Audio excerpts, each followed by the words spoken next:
अगर बीजेपी अभी इस वक्त नॉर्थ इंडिया में या पूरे देश में किसी नेता को सीरियसली देखती है और किसी नेता से डरती है सीरियसली, तो वो अखिलेश यादव है। कांग्रेस ज्यादा खुश होती है जब बीजेपी जीतती है। क्या सरकार गिरने वाली है क्या? क्योंकि अभी हमने देखा कि राहुल गांधी ने एक अल्पसंख्यक सलाहकार समिति में कहा कि लिख के ले लो, 1 साल है, सरकार गिरने वाली है। मैं एक टीवी शो पे थी, उनके एक दरबारी थे, उसमें उन्होंने कहा कि बिल्कुल अगर उन्होंने कहा है तो गिरेगी। अब मतलब ये नहीं बता रहे क्यों गिरेगी। राहुल 2.0, राहुल 3.0, मतलब कितने मौके दिए जाएंगे राहुल गांधी को, ये मैं पूछना चाहती हूँ। और इस देश को कितना उस मौकों का खमियाजा भुगतना पड़ेगा। बीजेपी उत्तर प्रदेश में सीएम बदलने को लेकर गंभीर है। देखिए, योगी आदित्यनाथ इस वक्त अगर हिंदुत्व का कोई असली आइकन है तो वो योगी आदित्यनाथ हैं। आप योगी आदित्यनाथ को पसंद करें ना पसंद करें, ये अनडिनाइबल है कि बुलडोजर बाबा ने अपना एक पॉलिटिकल जगह बनाई, एक स्टैचर बनाया है। इतना सॉलिड वोट बैंक होते हुए भी कहां बीएसपी लैग कर रही है? देखिए, मायावती एक हिस्टोरिकल फिगर है, पहली उत्तर प्रदेश की पहली दलित मुख्यमंत्री, मतलब इंडिया की इनफैक्ट, हाँ, मतलब पहली लेडी दलित चीफ मिनिस्टर। बिल्कुल। तो इससे मतलब मायावती एक हम लोग भूल जाते हैं, जब हम मायावती का आकलन करते हैं, हम लोग सब भूल जाते हैं कि मायावती हम 100 साल बाद भी याद रखी जाएंगी। जैसे हम सुना करते थे कि कमंडल पर मंडल भारी है, या एक नारा 1993 में चला था, मिले मुलायम काशीराम, हवा में उड़ गए जय श्री राम। याद है मुझे। अच्छा, मुझे आई एम सरप्राइज्ड, आपको याद है। अच्छी रिसर्च करते हैं, you really do your research a lot. मगर आप एक और नारा भूल गए, यूपी के लड़के कहाँ गए, कि अखिलेश और कांग्रेस की अलायंस। अब उसमें यह कि देखिए, अखिलेश ने जब भी कांग्रेस के साथ अलायंस की है, उन्होंने अपना वोट ट्रांसफर किया है, उन्होंने कांग्रेस की असल में मदद की है, और वो बहुत बड़े दिल से उन्होंने सीट शेयर किया है। तो नरेंद्र मोदी के साथ गुजरात एरा से 1-2 चीजें चस्पा थी कि ठीक है, हिंदुत्व की पॉलिटिक्स प्लस विकास। योगी आदित्यनाथ के साथ हिंदुत्व की पॉलिटिक्स तो चस्पा है, ये विकास कब चस्पा होगा? या आप मानती हैं कि चस्पा है? नहीं, मैं बिल्कुल नहीं मानती चस्पा है, और वो तो यूपी के हाल से दिख रहा है। अगर हम मतलब जो बिका हुआ मीडिया है या जो मोदी मीडिया है, जो पन्ना प्रमुख है, उनके आंकड़ों से हट जाए तो यूपी, मुझे नहीं लगता, मतलब ठीक है थोड़ा बहुत बदला होगा, लेकिन जिस तरह से यूपी को बदलना है, क्योंकि आप ये देखिए ना, अगर हम बड़े उस पर देखें, जब तक यूपी डेवलप नहीं करेगा ये देश नहीं कर सकता। मस्जिद के सामने जाके एक वल्गर डीजे को लेके नाचना और गंदे गाने, उनको उकसाने की, उनको भड़काने की क्या जरूरत है? ये कौन सा फेस्टिवल हम सेलिब्रेट कर रहे हैं? दिल्ली में दिवाली में आपको पता है, आपका AQI दुनिया में अब कोई स्केल नहीं बचा जिसको आप उसको मेजर करें, लेकिन जी हम पटाखे चलाएं क्यों? क्योंकि हिंदू खतरे में है। अरे भैया, हिंदू की क्या जीवन खतरे में है, हिंदू का एजुकेशन खतरे में है, हिंदू की जान खतरे में है। हमने देखा कॉकरोच पार्टी आई और हमने 2 चीजें देखी, सत्ता में खलबली मच गई और विपक्ष एकदम खुश, दोनों हाथ खोलकर बाहें फैलाकर स्वागत करने लगा कॉकरोच पार्टी का। देखो, तिनके का सहारा। इस देश में जब भी कोई बड़ी घटना होती है या बड़ा परिवर्तन होता है, आप कुछ आवाजों को सुनना चाहते हैं। आज टॉप सीक्रेट पर ऐसी ही एक आवाज है जिसके पास अनुभव है, आंकड़ा है और सबसे बड़ी चीज आकलन भी है। स्वाति चतुर्वेदी। स्वाति जी, बहुत बहुत स्वागत है आपका टॉप सीक्रेट पर। स्वाति जी, बहुत कम ऐसा होता है कि पत्रकार हेडलाइंस बनाते हैं, खबरें देते हैं, देश तक पहुंचाते हैं, लेकिन वो खबर बन जाएं ऐसा बहुत कम होता है, ऐसा विरला ही देखने को मिलता है। आपको शायद पता नहीं होगा, या पता हो भी मुझे नहीं पता, 3 से 4 दिन पहले आप अखबारों की सुर्खियां बनी। मैं दर्शकों के लिए जरा वो पेपर कटिंग पढ़ देता हूं। क्या वो खबर थी, किस अखबार ने स्वाति जी को सुर्खियां बनाया, वो वजह क्या थी, और सबसे जरूरी चीज है हेडलाइन, अखबार ने हेडलाइन क्या दी? मिस्टर यादव, आप हारे हुए जख्मी इंसान हैं, अगर भरोसा नहीं था तो सुप्रीम कोर्ट क्यों गए? SIR पर स्वाति चतुर्वेदी ने खरी खरी सुना दी। अब यहां मैम सवाल है जी, जो भी लोग लोकतंत्र में आस्था रखते हैं या लोकतंत्र की लड़ाई लड़ते हैं, उनके लिए योगेंद्र यादव एक जाना माना चेहरा है, और वो खुद भी कहते हैं कि लड़ाई लोकतंत्र को बचाने की है, संविधान को बचाने की है। फिर आपने ऐसे एक योद्धा को हारा हुआ इंसान क्यों कहा? मैंने कहा कि वो हारे हुए इंसान नहीं, वो एक सोर लूजर है। मतलब एक ऐसा आदमी जो हार के अपने आप को और छोटा दिखा रहा है। मुझे मुझे बहुत दुख हुआ, क्योंकि एक ज़माने में मैं योगेंद्र यादव की बहुत इज्जत करती थी। मुझे लगता था कि वो एक बहुत बड़े इस देश के थिंकर हैं। फिर मुझे लगा कि वो एक तरह से अपने आप को उन्होंने एक तरह से हर चीज़ का एक झंडू बाम बना लिया। मतलब वो पॉलिटिशियन भी हैं, वो फार्मर भी हैं, वो सेफोलॉजिस्ट भी हैं, वो हमारे मतलब मुझे शायद जलन होती हो जर्नलिस्ट भी बन जाते हैं। वो अपने चोले बदलते रहते हैं और आजकल जो भी चोला पहनते हैं वो सक्सेसफुल नहीं होता। मुझे दुख ये हो रहा है कि इस वक्त इस देश को, हमारे संविधान को, हमारे लोकतंत्र को बहुत ज़रूरत है एक ऑपोजिशन की। और योगेंद्र यादव जी एक तरह से ऑपोजिशन का ध्यान भटकाते रहते हैं। वो ऑपोजिशन को इन मुद्दों पे ले जाते हैं जिन मुद्दों का कोई सर पैर नहीं है, और उसके बाद नाचना है आंगन टेढ़ा। मतलब ना सौमन तेल होगा ना राधा नाचेंगी। अब अगर आप सुप्रीम कोर्ट गए, मतलब देश में कुछ तो ऐसी संस्थाएं हैं, कुछ तो ऐसी इंस्टीट्यूशंस हैं जिसपे हम सबको विश्वास होना चाहिए। मैं एक पत्रकार हूँ, मुझे भारत के लोकतंत्र पे बहुत गर्व है। और अगर मैं इन कोर्ट्स को देखती हूँ, कोर्ट्स ने आज तक मुझे 2-3 चीज़ों में इंसाफ मिला है। और मुझे लगता है कि हमको इस तरह से एज पब्लिक फिगर्स नहीं करना चाहिए कि आप सरकार खराब है, इलेक्शन कमीशन खराब है। चलिए, इलेक्शन कमीशन और सरकार के बारे में पॉइंट रखा जा सकता है क्योंकि उन्होंने कुछ इधर उधर की कुछ गलत बात की SIR पे, लेकिन उसके बाद आप खुद गए कोर्ट, आपको लगा कोर्ट का फैसला आपको पसंद नहीं आया, तो फिर वही हो गया ना, नाचना है आंगन टेढ़ा। मतलब अगर आपके फेवर में रूल करता तो वही कोर्ट अच्छा हो जाता। अब कोर्ट ने आपके, और आप कर क्या रहे हैं, आप लोगों की, आप आम जनता की एक तरह से डेमोक्रेसी के खिलाफ एक फीलिंग इंसाइट कर रहे हैं, जो बहुत गलत बात है। आपने मैम बोला कि लोकतंत्र पे, आपको इस देश के लोकतंत्र पे गर्व है, और US को कहा जाता है सबसे पुराना लोकतंत्र और हम हैं सबसे बड़े लोकतंत्र। 4 मई को आप इस लोकतंत्र में कहां फिट पाती हैं कि 4 मई कहां फिट होता है इस लोकतंत्र में? क्यों? क्योंकि 4 मई को जब 5 राज्यों के चुनाव नतीजे आए, किसी के लिए खुशी, किसी के लिए गम था, लेकिन खास तौर पे बंगाल में लोगों ने कहा कि BJP जीत गई, लोकतंत्र हार गया। आप कैसे इवेल्युएट करती हैं बंगाल इलेक्शंस के रिजल्ट को, और क्या आपको लगा था कि ये होने वाला है? देखिए, मुझे तो लग रहा था कि होने वाला है, फॉर द सिंपल रीजन कि कोई सरकार एंटी इनकम्बेंसी फेस करती है। हम दिल्ली में बैठे रहते हैं, हमको पता नहीं कि वेस्ट बंगाल का वोटर क्या झेल रहा है, क्या फेस कर रहा है। हम एक बार दिल्ली में बैठ जाते हैं तो हमें एक गलत फहमी हो जाती है, एक मुगालता हो जाता है कि हम सब कुछ जानते हैं। मैं वेस्ट बंगाल की वोटर नहीं हूँ, मुझे नहीं पता था। दूसरी बात जो बहुत अहम बात है कि अगर एक इंसान का वोट भी वो ना कर पाए, एक नागरिक, एक इंडियन सिटीजन को अगर वोट करने का उसका हक छीन लिया जाए तो बहुत ही बड़ी बात है। क्योंकि हमारे देश में हमने कई बार देखा है कि एक वोट से इलेक्शन पलट जाते हैं। ये पहले कई बार हुआ है। हमने राजस्थान में देखा कि मुझे उनका नाम सीपी जोशी का केस, जिसमें वो एक वोट से हार गए थे और वो सीएम कैंडिडेट थे। वो सीएम कैंडिडेट थे। तो सीपी जोशी वाला एग्जांपल है, और 2-3 और भी एग्जांपल हैं। अटल जी की हाँ, तो एक वोट से क्या दुनिया बदल सकती है। एक राजनेता की, एक पूरी कॉन्स्टिट्यूंसी की, एक पूरे प्रदेश की, एक पूरे देश की। तो एक वोट बहुत अहम है, वो वोट हमारी ताकत है। लेकिन मैं बार बार वही कह रही हूं कि उसको लेके पूरे लोकतंत्र पे सवाल उठाना। देखिए, केरल में कांग्रेस जीती, तो क्या वहां पे सवाल उठ रहे हैं? क्या वहां पे लोकतंत्र हारा? आपको सब पूरी दुनिया जानती है कि मैं मोदी सरकार की बिल्कुल समर्थक नहीं हूं, लेकिन हर चीज को क्वेश्चन करना, मतलब कई चीजें होती है जो एक बेसिक है डेमोक्रेसी में। आप अमेरिका में देखिए, कोई वो प्रोसेस को, जब ट्रंप ने सवाल उठाया कि मैं जीता था, मैं हारा नहीं था, फिर वो इंसरेक्शन टाइप चीज हुई, पूरा देश नाराज था, गुस्सा था।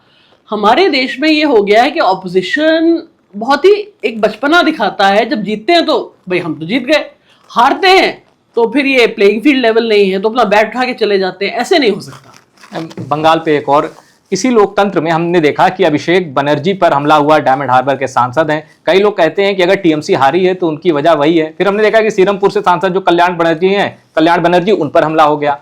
तो आप क्या मानती हैं, क्या बंगाल की जो पॉलिटिक्स है उसके डीएनए में ये है? कई लोग कहते हैं, कुछ गर्व से कहते हैं तो कुछ अफसोस के साथ ही कहते हैं, या फिर इसको बदलने में टाइम लगेगा, या फिर जैसा कि मैं आपको बस एक इंटरप्ट करूं मैं छोटा सा, मैंने कुछ मीडिया रिपोर्ट देखी, वो चौंकाने वाली थी।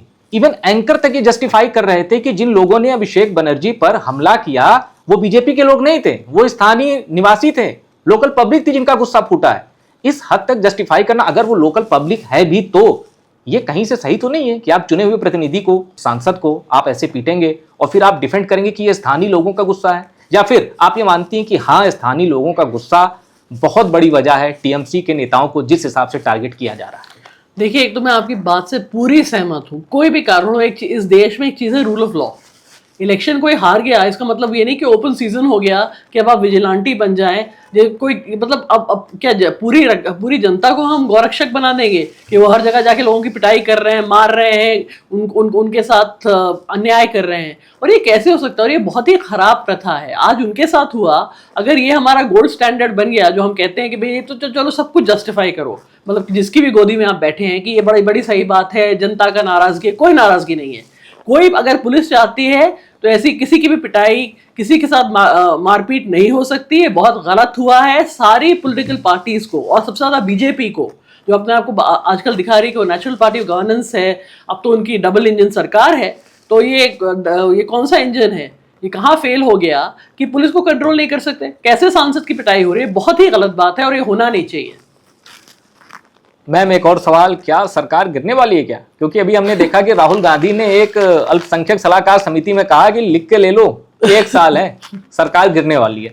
देखिए, मैं तो एक छोटी सी पत्रकार हूँ, ना मैं एस्ट्रोलॉजर हूँ, ना मैं न्यूमरोलॉजिस्ट हूँ, ना मैं कोई बहुत बड़ी नेता हूँ, और ना मैं राहुल गांधी। देखिए ना, मैं सबसे बड़ी बात कि मैं राहुल गांधी नहीं हूँ, और मैं राहुल गांधी जैसे बयान नहीं दे सकती।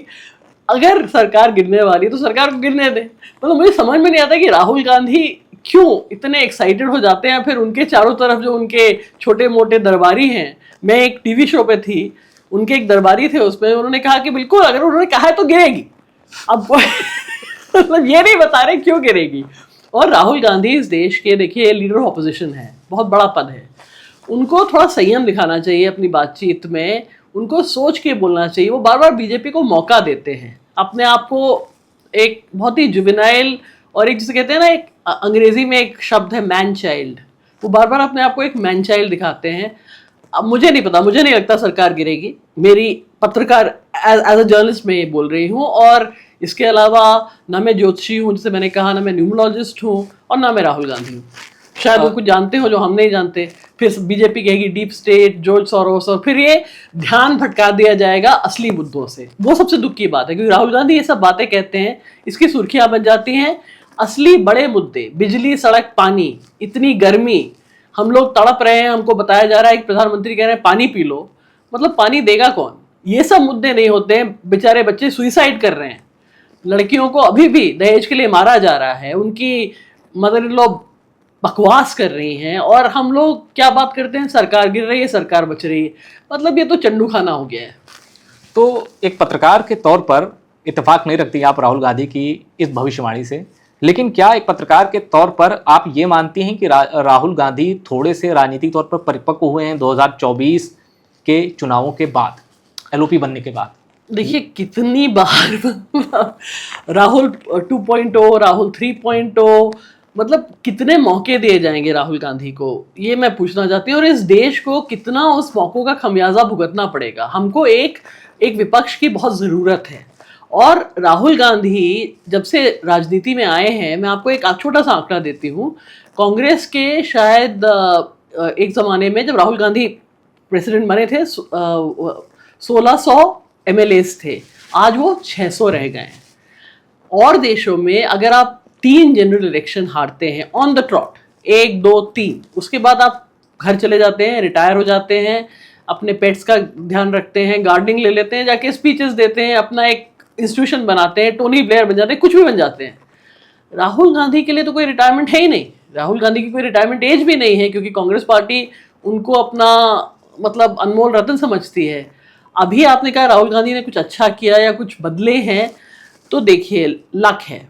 केरल में मतलब एंटी इनकम्बेंसी में पहले सरकारें हर बार बदलती थी। हाँ।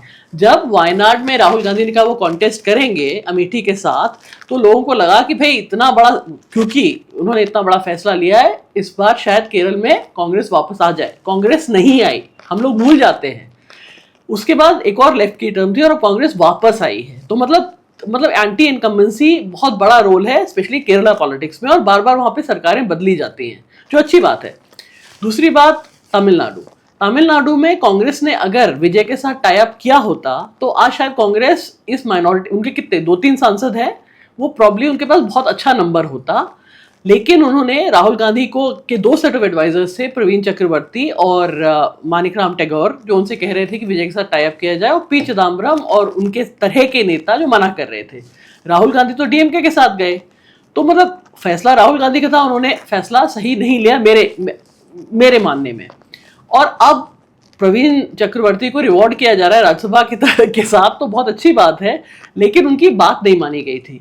हाँ, जहां तक कर्नाटका का सवाल है, उन्होंने जो किया, क्योंकि ये 3 साल से चल रहा था, ये कभी होना ही होना था, 2028 में इलेक्शन है। इनफैक्ट इलेक्शन रिजल्ट डे के दिन से ही हो रहा था। जी एग्जैक्टली। और डीके शिव कुमार कह रहे थे हमारा वादा था कि आप एक पावर शेयरिंग पैक्ट था, वो होना चाहिए, उस पे वो लाजमी होना चाहिए, लेकिन हुआ नहीं था। और खुद देखा होगा उन्होंने राजस्थान में क्या हुआ, सचिन पायलट के और अशोक गहलोत के साथ सरकार चली गई और वो लोग लड़ते रहे। मध्य प्रदेश में ज्योतिरादित्य सिंधिया ने कांग्रेस छोड़ दी और सरकार भी चली गई, कमलनाथ की जो सरकार थी।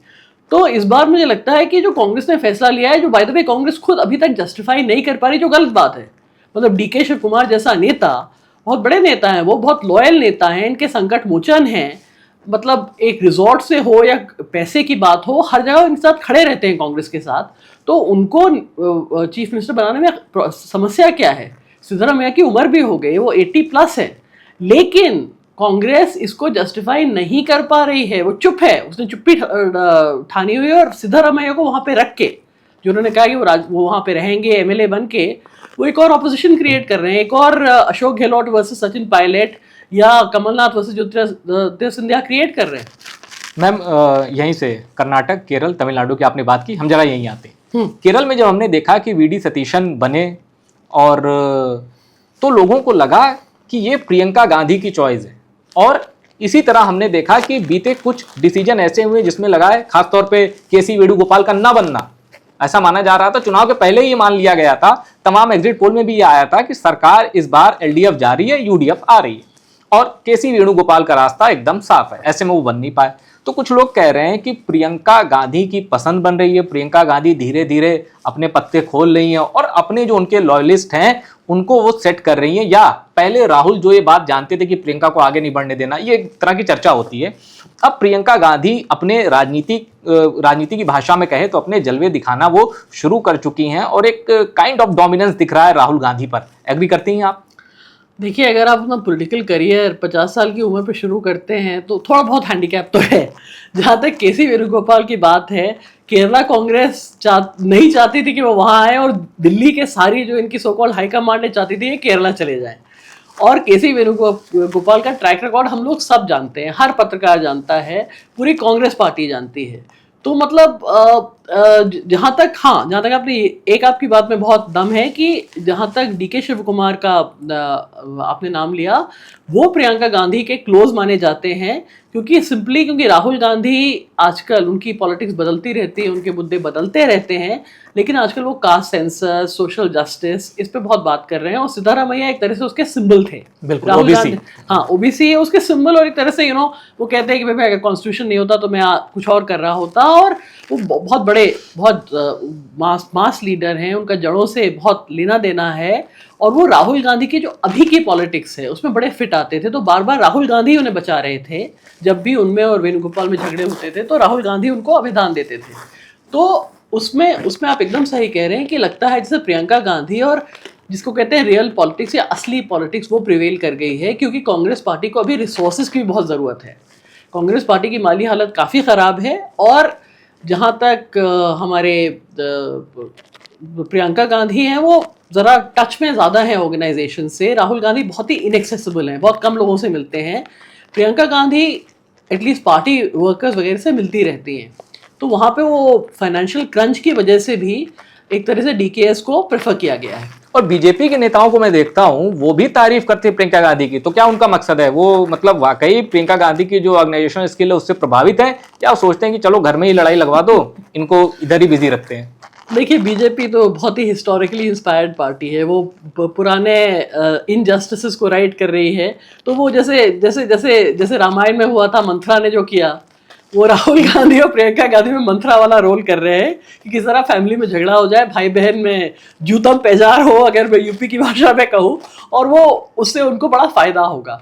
मुझे नहीं लगता कि गांधी फैमिली में कोई भी डिवाइड है। प्रियंका ने बहुत लेट पॉलिटिक्स इसीलिए ज्वाइन किया, और प्रियंका गांधी और सोनिया गांधी दोनों चाहते हैं कि राहुल गांधी अनडिस्प्यूटेड लीडर हो, मतलब इसमें कोई शक नहीं है, और उनमें कोई फूट भी नहीं है और फोड़ भी नहीं है। ठीक है, अब आते हैं मैम यूपी पे। सबसे बड़ा चुनाव अगर देखा जाए तो 2029 के पहले यूपी को सबसे बड़ा चुनाव माना जा रहा है, इनफैक्ट है भी। मुझे ये आपसे जानना है, क्या दिल्ली तक ऐसी खबरें आई थी कि बीजेपी उत्तर प्रदेश में सीएम बदलने को लेकर गंभीर है? क्या आपने सुना है, गंभीरता से ये खबरें आप तक पहुंची हैं? देखिए, हर 2 दिन में ये कोई कहता है, और जो हम देख रहे हैं योगी आदित्यनाथ को ना कोई हिला पाया और ना कोई हिलाने की कोशिश कर रहा है। कई लोग भेजे जाते हैं, जैसे कहते हैं कोई एक पीएमओ में अफसर होता है, उसको भेज दिया जाता है, कहा जाता है उसको बहुत बड़ा विभाग मिलेगा, फिर उसको बिजली दे दी जाती है, फिर उसके बाद जब यूपी में बिजली नहीं होती है, लोग उसके ऊपर लिटरली मतलब उसके पीछे पड़ जाते हैं। तो देखिए, योगी आदित्यनाथ इस वक्त अगर हिंदुत्व का कोई असली आइकन है तो वो योगी आदित्यनाथ हैं। आप योगी आदित्यनाथ को पसंद करें ना पसंद करें, ये अनडिनाइबल है कि बुलडोजर बाबा ने अपना एक पॉलिटिकल जगह बनाई, एक स्टैचर बनाया है। और भारतीय जनता पार्टी, जिसमें अभी सिर्फ एक नेता थे नरेंद्र मोदी और उसके बाद अमित शाह, उसमें अगर कोई तीसरा नेता जो पैन इंडिया, मतलब हर जगह, मतलब योगी तो जाके केरला को समझाते हैं कि कैसे एडमिनिस्ट्रेशन चलाना चाहिए। मतलब मुझे इसमें हंसी, कोई रोए, हंसे या रोए, क्योंकि केरला के सोशल इंडाइसिस देखिए, और मैं भी यूपी से हूँ, लखनऊ से हूँ, और उत्तर प्रदेश के देखिए। लेकिन ये योगी का जलवा है कि योगी जाते हैं, योगी सिखाते हैं। योगी बहुत बड़े वोट पुलर हैं, वोट कैचर हैं, और बीजेपी के लिए मतलब योगी के अलावा इस वक्त मुझे नहीं लगता यूपी में और कोई नुस्खा हो सकता है, क्योंकि यूपी ऐसी स्टेट है कि अगर आप यूपी हार गए या यूपी में थोड़ा सा डगमगा भी गए तो फिर आप दिल्ली में राज नहीं कर सकते। यूपी हारने को लेकर ही एक नज़र और अटकी हुई है, और वो नज़र है, अगर मैं लोकसभा एमपी के संख्या के टर्म में बात करूं, अखिलेश यादव, तीसरा सबसे बड़ा दल, उसके नेता हैं वो। और उन्होंने जो 4 जून 2024 के नतीजे आए तो उन्होंने ये बताया, जैसे हम सुना करते थे कि कमंडल पर मंडल भारी है, या एक नारा 1993 में चला था, मिले मुलायम काशीराम, हवा में उड़ गए जय श्री राम। याद है मुझे। अच्छा, मुझे याद, आई एम सरप्राइज्ड आपको याद है। आप अच्छी रिसर्च करते हैं, you really do your research a lot. मगर आप एक और नारा भूल गए, यूपी के लड़के कहाँ गए? और एक हाँ, यूपी के लड़के जो लड़े थे, तो एक यूपी का लड़का दूसरे लड़के को छोड़ के दुबई भाग गया था। तो मतलब मुझे नहीं लगता कि इतना आसान होगा योगी को हिलाना। और जो योगी और बीजेपी ने वहां पे जो एक पूरा अपना वोट बनाया है, उस वोट को हिलाना। देखिए, अखिलेश का पीडीए काफी काम किया, लेकिन अखिलेश के बारे में जो बार बार, मुझे अखिलेश यादव पर्सनली एक अच्छे नेता लगते हैं, अपीलिंग नेता लगते हैं, लेकिन लोग कहते हैं वो जमीनी नेता नहीं, वो मेहनत नहीं करते, ग्राउंड पे नहीं जाते, घर पे बैठे रहते हैं, और ट्विटर या सोशल मीडिया पे ज्यादा है, लखनऊ की सड़कों पे कम है।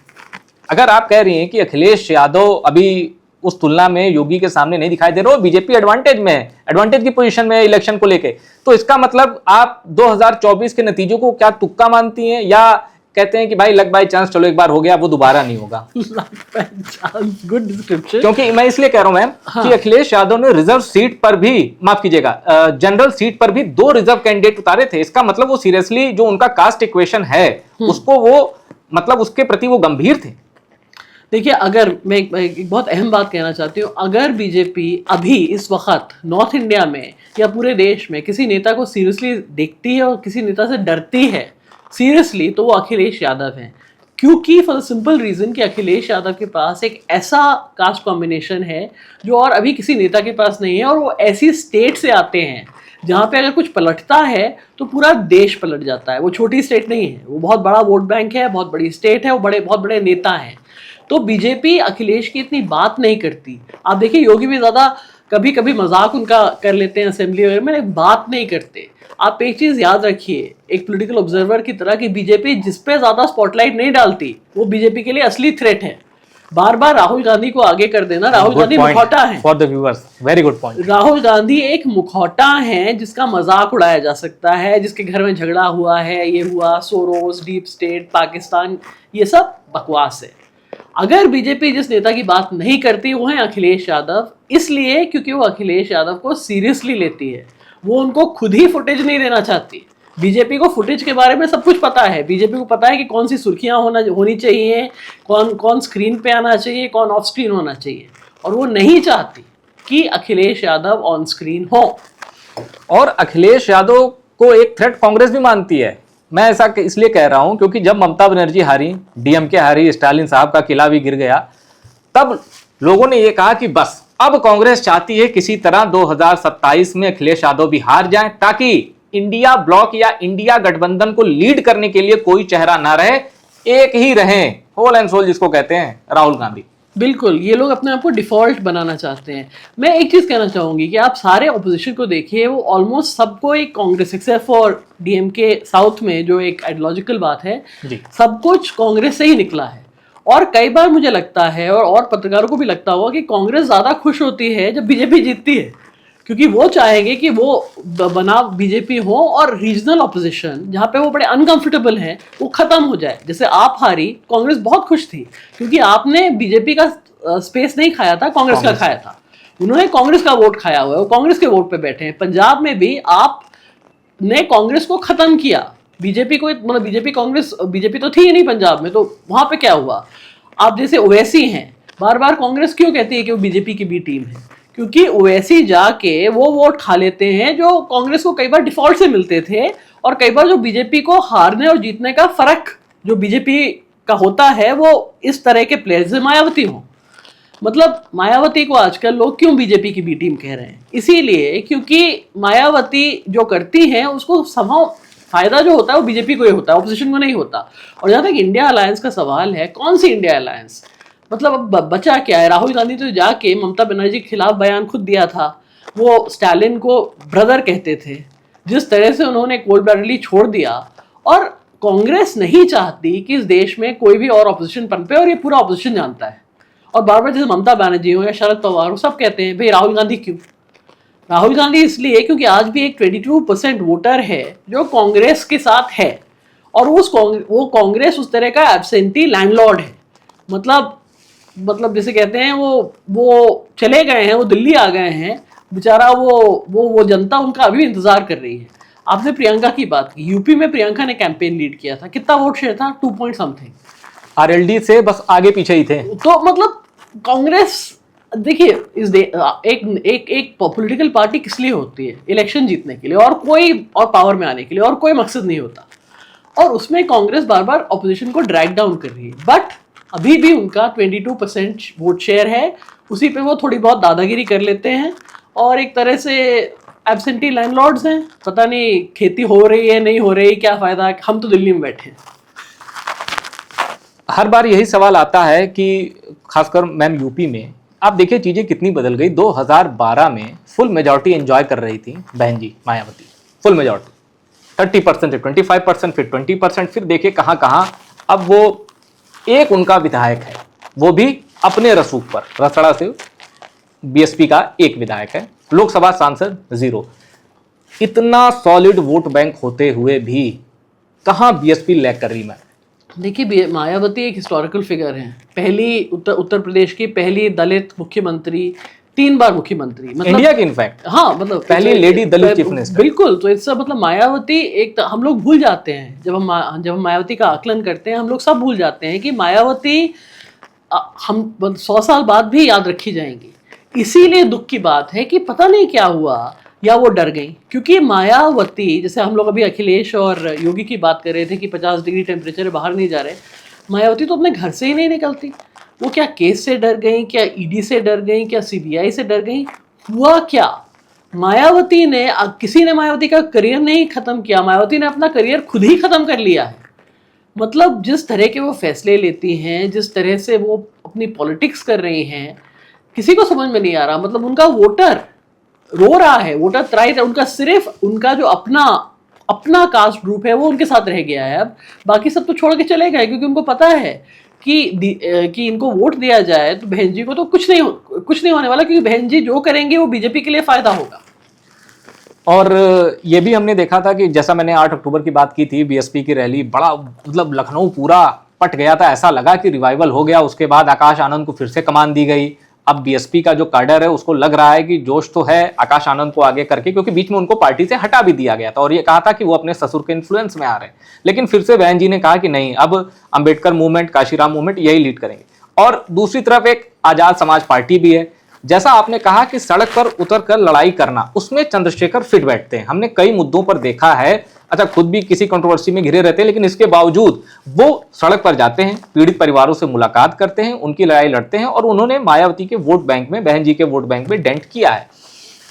लेकिन हमने ये भी देखा कि फिर मैं 2024 के लोकसभा चुनाव में आऊंगा, वो वोटर जो 2022 में, 2017 में, 2019 में, खासकर दलित वोटर, वो चला गया था बीजेपी के पास, वो 2024 में चला गया एसपी लीड अलायंस के पास, जिसको एसपी और कांग्रेस, आपने देखा 37 सीटें अखिलेश यादव ने जीती, 6 कांग्रेस ने, और वो भी इसमें कोई शक नहीं कि एसपी का साथ नहीं होता तो मुश्किल था। हाँ, डिफॉल्ट मतलब कांग्रेस ने ये सीटें, मैं मानूंगी कि एसपी ने उनकी मदद की और डिफॉल्ट से जीती।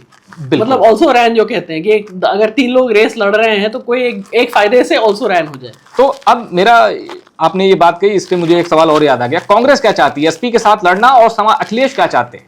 पूरी 403 पर तैयारी के हिंट अखिलेश यादव ने दे दिए हैं, लेकिन हमने देखा कि अभी कांग्रेस के पदाधिकारी बहन जी के आवास के बाहर चले गए थे बिना अपॉइंटमेंट के। जब अपॉइंटमेंट के साथ, मतलब किसी को अपॉइंटमेंट महीनों नहीं मिलते राहुल गांधी से, आप बहन जी से आप चाह रहे हैं कि तुरंत अपॉइंटमेंट मिल जाए, तो ये कांग्रेस क्या कोई मैसेज देना चाह रही थी? ड्रामा रील्स, आजकल कांग्रेस एक रील टू रील जी रही है। कभी राहुल गांधी जैसे ऑटो रिक्शा वालों के साथ जाके लंच कराते हैं, कभी जाके ओशन में कूद लेते हैं। तो ये सब आजकल रील बनाने का फैशन है पूरे देश में। काम, आई थिंक अनएम्प्लॉयमेंट इतना बढ़ गया है, लोगों के पास काम नहीं, तो सब लोग बैठ के रील बना रहे हैं। कोई जाके गरबा कर लेता है बाहर किसी एयरपोर्ट के टामैक पे। तो वो पूरा एक पॉलिटिकल स्टंट था कि आप वहाँ पहुँच गए और काम से मिलिए। वो क्यों मिलेंगी? और आप जैसे आपने कहा, वो अपॉइंटमेंट के बिना मायावती किसी से नहीं मिलती हैं, अपॉइंटमेंट के बाद भी पता नहीं क्या क्या होता है, उसके बाद मिलती हैं। एक और जो आपकी अहम बात थी कि अखिलेश और कांग्रेस की अलायंस, अब उसमें यह कि देखिए, अखिलेश ने जब भी कांग्रेस के साथ अलायंस की है, उन्होंने अपना वोट ट्रांसफ़र किया है, उन्होंने कांग्रेस की असल में मदद की है, और वो बहुत बड़े दिल से उन्होंने सीट शेयर किया है। कांग्रेस की असली ज़मीनी हकीकत यूपी में आपको भी पता है, मुझे भी पता है। कांग्रेस के दफ्तर में पप्पू चाय स्टॉल बन चुके हैं, वहाँ पे कोई भैंस रख रहा है, कोई गाय पाल रहा है। ज़मीन पे कांग्रेस यूपी में ख़त्म हो चुकी है ही नहीं। उसके बावजूद अखिलेश ने दिल खोल के इनके साथ सीट शेयर किया और कांग्रेस ने लेट डाउन किया। और अखिलेश अभी तक कुछ कह नहीं रहे होंगे, अभी भूले नहीं हैं कि जिस तरह से राहुल गांधी, जब वो प्रशांत किशोर वाली कैंपेन थी यूपी के लड़के, जिस तरह से राहुल गांधी इनको अबैंडन करके भाग गए थे दुबई, और जिस तरह से आपको पूरी कैंपेन याद होगी, राहुल गांधी ने कभी भी अखिलेश यादव को उस तरह की इज्जत नहीं दी। वो हमेशा बड़े भाई बनते रहे। आप बड़े भाई हो सकते हैं नेशनल पॉलिटिक्स में, लेकिन politics is all about optics.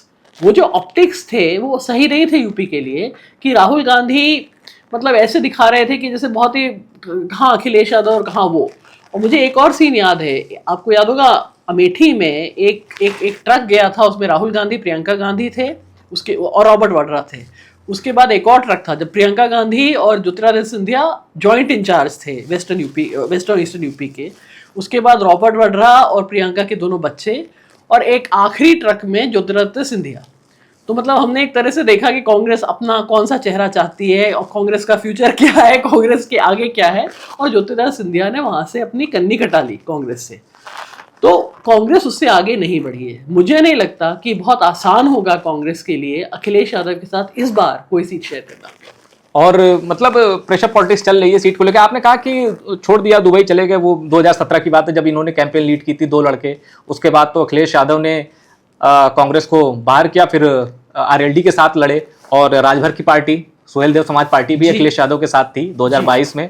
अब वो दोनों पार्टियां एनडीए का कुनबा बन चुकी हैं और इतनी मजबूती से राजभर अटैक कर रहे हैं। राजभर तो यहाँ कह रहे हैं कि 95% अपराधी इनकी कम्युनिटी के हैं। मतलब एक बहुत ही तगड़ा प्रहार कर रहे हैं। और अखिलेश यादव का ये मैसेज जो आपने कहा कि वो दुबई चले गए, स्टालिन की हार के बाद सीधे विजय से हाथ मिलाना, इसीलिए अखिलेश यादव चले गए ममता बनर्जी घर। उन्होंने कहा मत आओ, वो चले गए, गले मिले, और फिर उन्होंने कहा कि हम वो हैं जो साथ नहीं छोड़ते। जाहिर सी बात है कि एक दूसरे पर, मतलब कि कौन पॉलिटिकली फिगर कौन ज़्यादा बड़ा है, ये भी दिखाने की कोशिश है।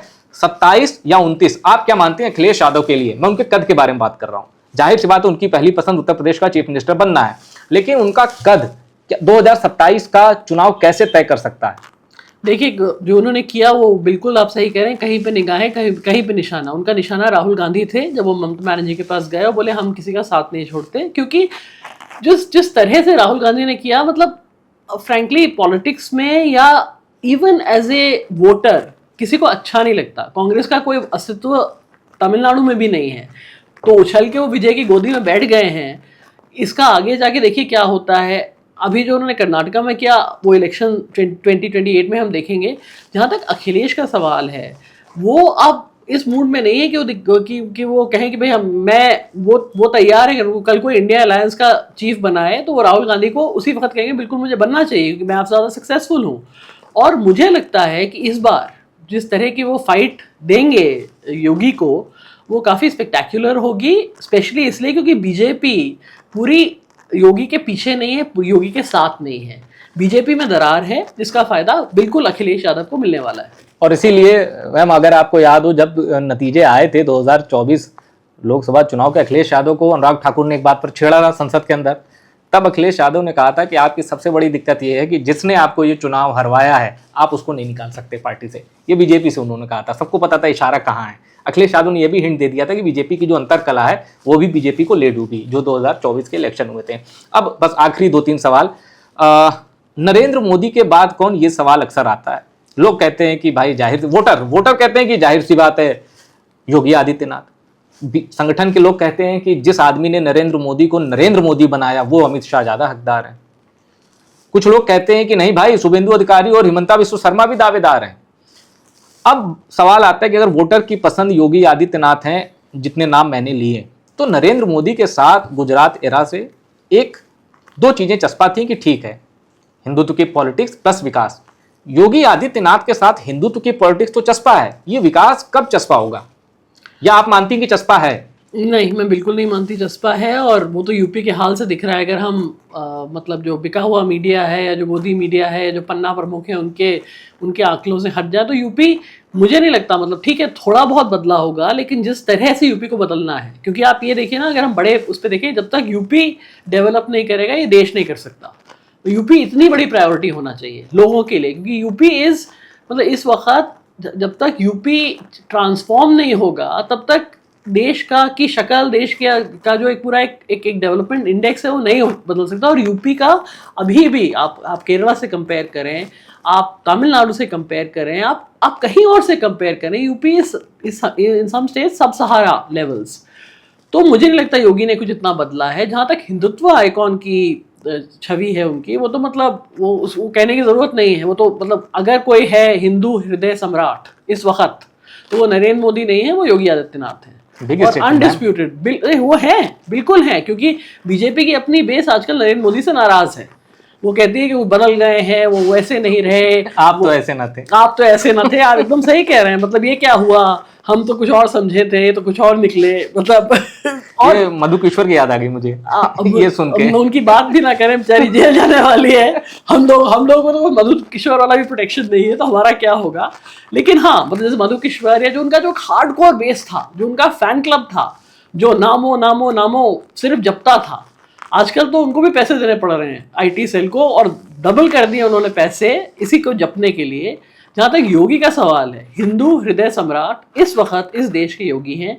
और आपने और नेताओं की बात की, आपने हिमंता की बात की। देखिए, हिमंता बहुत बड़े नेता हैं, उन्होंने एक मतलब बहुत बड़ा इलेक्शन जीता है, लेकिन वो कांग्रेस से आए थे।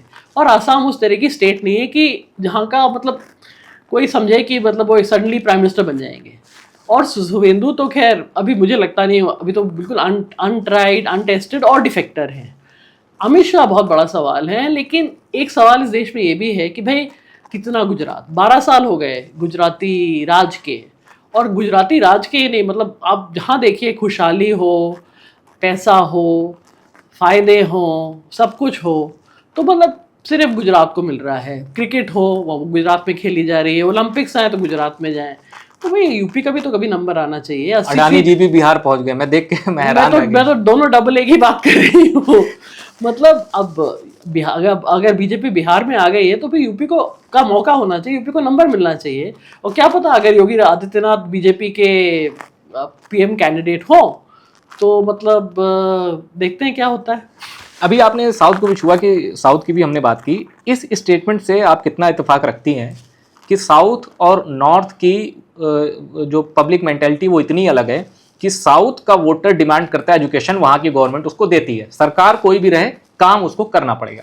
यहाँ के वोटर ने, यहाँ की पब्लिक ने डिमांड किया मंदिर या किसी खास माफिया के खिलाफ एक्शन, सरकार ने वो किया। आप ये मानती हैं कि वहाँ की पब्लिक मतलब कुछ अंतर देखती हैं आप वोटर माइंडसेट में साउथ में और नॉर्थ में? बिल्कुल, और इसका बेसिस है एजुकेशन।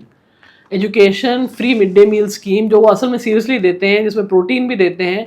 हम लोग नॉर्थ में अनफॉर्चुनेटली, ये बहुत दुख की बात है, क्योंकि हम लोगों ने अपने आप को घसीट लिया है वापस, एक जैसे कहते हैं पूरे एक सेंचुरी वापस, क्योंकि हम लोग सिर्फ और सिर्फ नफरत की राजनीति से खुश हैं। हमको स्कूलों से मतलब नहीं है। हमारे लिए आजकल मुझे बताइए कि एक हम पहले फेस्टिवल मनाते थे, हम अपने त्यौहार मनाते थे तो अपने घर में मनाते थे, चलिए आप दोस्तों के साथ मनाते थे, कम्युनिटी क्लब मनाते। एक मस्जिद के सामने जाके एक वल्गर डीजे को लेके नाचना और गंदे गाने, उनको उकसाने की, उनको भड़काने की क्या ज़रूरत है? ये कौन सा फेस्टिवल हम सेलिब्रेट कर रहे हैं? दिल्ली में दिवाली में आपको पता है आपका AQI दुनिया में अब कोई स्केल नहीं बचा जिसको आप उसको मेजर करें, लेकिन जी हम पटाखे चलाएं क्यों? क्योंकि हिंदू खतरे में है। अरे भैया, हिंदू की क्या जीवन खतरे में है, हिंदू का एजुकेशन खतरे में है, हिंदू की जान खतरे में है, हिंदुत्व खतरे में नहीं है। वो बड़े खुश हैं, वो सब 5 एकड़ बंगलों में रहते हैं, उनको उनका AQI ठीक है। हमारा AQI और हमारा IQ और हमारे दिमाग को जो आप घसीट के एक तरह से ये हेट की राजनीति में ले जा रहे हैं, ये बहुत बहुत डेंजरस है हमारे लोकतंत्र के लिए, हमारी पॉलिटिक्स के लिए और नॉर्थ इंडिया के लिए। अब मैम आखिरी सवाल, लोकतंत्र और पॉलिटिक्स दोनों से जुड़ा हुआ ये सवाल है। हमने देखा कॉकरोच पार्टी आई और हमने दो चीजें देखी, सत्ता में खलबली मच गई और विपक्ष एकदम खुश, दोनों हाथ खोलकर बाहें फैलाकर स्वागत करने लगा कॉकरोच पार्टी का। सत्ता में खलबली आई, सोशल मीडिया अकाउंट बैन किए गए, मंत्रियों की ओर से बयान आया कि 95% इसके जो फॉलोअर वो पाकिस्तानी है। फिर उसने अपना पूरा यूजर वाइज डेटा शेयर किया कि कहाँ के लोग हमारे फॉलोअर, पता चला नहीं भाई ये दावा फेक है। ठीक, सरकार बेचैन हुई कॉकरोच पार्टी से, ये भी बात सच है। ये भी बात सच है कि विपक्ष, जैसा कि उसको उम्मीद दिख गई कॉकरोच पार्टी में, मतलब विपक्ष के लिए तो ये मतलब अजीब बात है कि वो, क्या आप खुद को सपोर्ट करोगे ना, आप खुद को बताओगे विकल्प, आप कांग्रेस पार्टी को विकल्प क्यों बता रहे हैं? तो ये आपने बहुत सही बात कही, डूबते को तिनके का सहारा। विपक्ष को ज्यादा, बीजेपी के लिए तो ये बहुत बड़ी अलार्म बेल्स है कि भाई एक कॉकरोच पार्टी, लोग कह रहे हैं कोई तो मिले अल्टरनेटिव, कोई तो हमारा मतलब विपक्ष के लिए एक कोई तो हमारा सहारा हो। लेकिन विपक्ष क्या कर रहा है? आप सरकार में तो है नहीं, आपने ना विपक्ष का रोल भी दे दिया। आप क्या ताली बजाने के लिए खड़े हो गए? आप दरबारी बन गए कॉकरोच पार्टी के। और देखिए इस इंटरव्यू के बाद आपको और मुझे anti national, Pakistani agent, Soros agent, deep state, ये तो सब कहा ही जाएगा। हम सिर्फ और सिर्फ, हमारा काम है कमियां ढूंढना, हम भूल गए हैं। हमारा काम है बताना कि ये गलत है, इसको सही करो। हमारा काम है एक लिटमस टेस्ट बनना डेमोक्रेसी के लिए। डेमोक्रेसी की हेल्थ की बार बार हमको उसका टेम्परेचर लेना पड़ता है। ये देश भूल गया है। ये सब ये आप दिमाग लोगों का खराब करें। पाकिस्तानी, एक कोई 17 साल का बच्चा, आप उसको पाकिस्तानी कह रहे हैं क्योंकि उसका CBSE ने उसके साथ गलती की? तो मतलब ये कॉकरोच पार्टी आई, वो पाकिस्तानी, और वो टैक्स पेयर्स के पैसे पे कहीं एंकर है, एक एंकर हैं जो सिर्फ, और वो क्या करते हैं? नफरत की राजनीति, थूक जिहाद, सब्जी जिहाद। वहीं पे 15 करोड़ का एक और मेरे खिलाफ एक और FIR, तो मुझे कहने में कुछ थी, रुक गई, शर्म नहीं है कि मैंने एक ऐसे, मैं कहूँगी इतने अवॉर्डेड जर्नलिस्ट हैं कि उन्होंने एक फेक स्टिंग किया, एक औरत की ऑलमोस्ट जान चली गई, उसमें कह दिया कि लड़कियां प्रोस्टिट्यूट्स हैं, स्कूल चिल्ड्रन, वो स्कूल गर्ल्स को प्रोस्टिट्यूट बना रही हैं। फिर उन्होंने फिरौती मांगी 100 करोड़ की और जेल गए। उनको आजकल हमारे दूरदर्शन, जिसमें सारा टैक्स पेयर्स का पैसा लगा है, उनको 15 करोड़ से नवाजा जा रहा है। तो अगर इस तरह का मीडिया है तो फिर आप देश से क्या उम्मीद करते हैं? आप क्या कहेंगी हेल्दी डेमोक्रेसी के लिए? विपक्ष से अगर आपको निराशा है तो विपक्ष से आपको क्या कहना चाहेंगी? या कोई नेता ऐसा दिखता है सड़क पर उतर के चुनौती दे? क्योंकि ये बात सच है पब्लिक को चाहिए भारत की तरक्की, और अगर उसमें सरकार कहीं सुस्त पड़ रही है तो कोई किक देनी चाहिए, वो विपक्ष अभी नहीं दे पा रहा है। आप कह रहे हैं मोदी को गद्दार कहो, अमित शाह को गद्दार कहो, ये मतलब ये क्या इतना अल्ट्रा चला जाना। आप जो विपक्ष असंतुष्ट है, जो जनता असंतुष्ट है, वो भी आप कह रहे हैं कि नहीं यार आप मोदी को गद्दार कह रहे हैं। मतलब आप डिरेल कर दे रहे हैं मूवमेंट एक हेल्दी डेमोक्रेसी की, या आप सरकार पर प्रेशर बनाने की। आप बहुत सही बात कह रहे हैं। आप देखिए, लेकिन ये आप 2014 से पहले जाइए, आप देखिए एक डेमोक्रेसी में आपका जो राइवल है वो आपका दुश्मन नहीं होता। ये बहुत बड़ी बात है। मतलब मैं और आप दूसरे दो ऑर्गेनाइजेशंस के लिए काम कर सकते हैं, उसके बावजूद हम वहाँ कम्पीट कर सकते हैं। हम एक दूसरे के दुश्मन नहीं कि हम चक्कू निकाल लें और आप मुझ पर गोली चला दें। पता नहीं क्या हुआ है कि हमारी राजनीति इतनी विकृत हो गई, इतनी गंदी हो गई है। और मुझे लगता है कि ये पहल हमारे प्रधानमंत्री को करनी चाहिए, क्योंकि उन्होंने इस तरह से एक तरह से ये अशर इन किया। मैं आपको 3-4 एग्जाम्पल देती हूँ। 50 करोड़ की गर्लफ्रेंड, कांग्रेस की विधवा, मतलब ये किसी औरत के बारे में, वो सोनिया गांधी के बारे में कह रहे थे, सुनंदा पुष्कर के बारे में कह रहे थे। एक पूरा आईटी सेल जिसमें मैंने किताब लिखी, जिसने मतलब एक मैन्युफैक्चर की राहुल गांधी की पप्पू इमेज। तो इस तरह की और झूठ, मतलब हमने नेहरू के बारे में, जितने, मैं खुद एक स्टूडेंट ऑफ हिस्ट्री हूँ, मतलब अपना कद बढ़ाने के लिए आप इस देश के फ्रीडम फाइटर्स का कद छोटा नहीं कर सकते। जिस तरह से नेहरू को अटैक किया गया, जिस तरह से बार बार गांधी जी को जब बाहर जाते हैं तो गांधी जी की स्टैचू के सामने नमन करते हैं। देश में वही लोग नाथूराम गोडसे को ट्रेंड करते हैं गांधी जयंती के दिन। तो मतलब ये जो नफरत की राजनीति है, ये सिर्फ सड़कों तक नहीं रह सकती, वो पार्लियामेंट में भी आ गई, वो हर जगह आ गई है। आप सही कह रहे हैं, राहुल गांधी कई बार बहुत इमेच्योर बातें कहते हैं। जैसे उन्होंने कहा कि प्रधानमंत्री कॉम्प्रोमाइज्ड है।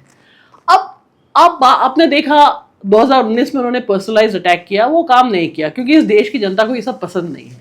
हम लोग मुद्दों पे बात करें, और इसमें सबसे ज़्यादा ज़रूरत है हमारे मीडिया की। देखिए, विपक्ष आजकल एक बहुत अनइक्वल फाइट है। पूरा स्क्रीन हो, पूरा मेन स्ट्रीम मीडिया हो, वो सिर्फ और सिर्फ सरकार के गुण गा रहा है। उन्होंने अपने लोग वहाँ सब जगह लगाए हुए हैं, ये फैक्ट है। मतलब लोग माने ना माने, जिसकी हम बात कर रहे थे, वो उनको नौकरी 15 करोड़ की इसीलिए दी गई है कि वो झूठ को सच बना दें। उन्होंने नैनो चिप और पता नहीं क्या क्या रुपया में ये होने वाला है और इसके फायदे, और देखिए अब पेट्रोल के रेट बढ़ रहे हैं, इसके भी फायदे बता देंगे। वो आप भूखे मर रहे हैं, वो इसके भी फायदे बता देंगे। वो सिर्फ इसीलिए रखे गए हैं। तो इसमें मीडिया का बहुत बड़ा रोल है कि हमें ऑपोजिशन को स्पेस देना पड़ेगा। Opposition needs and deserves an equal amount of space. आप सिर्फ सरकार को स्पेस देके, और देखिए सवाल हम राहुल गांधी से सवाल पूछते हैं, हम नरेंद्र मोदी से सवाल क्यों नहीं पूछ सकते? पहले प्रधानमंत्री हैं कि 12 साल में हमारे पूरी हिस्ट्री में पहले प्रधानमंत्री जिन्होंने एक ओपन प्रेस कॉन्फ्रेंस नहीं ली, और कोई सवाल क्यों नहीं पूछता? हमारे सारे सवाल रिजर्व्ड है राहुल गांधी के लिए, अखिलेश यादव के लिए, और हर ऑपोजिशन के नेता के लिए। सरकार के लिए सवाल कहाँ है? आपको ये इंटरव्यू कैसा लगा, और स्वाति जी से इनके बारे में भी कुछ कहना हो, प्लीज कमेंट जरूर करिएगा। क्योंकि मैं फिर कह दूं, कई आवाजें होती हैं जिनको आप हर विषय पर सुनना चाहते हैं, चाहे सत्ता का स्थानांतरण हो या सत्ता का हस्तांतरण, इनको सुनना बेहद जरूरी है। टॉप सीक्रेट पर फिलहाल इतना ही। ये इंटरव्यू पसंद आए इसको शेयर करिएगा, और टॉप सीक्रेट को सब्सक्राइब जरूर करिएगा।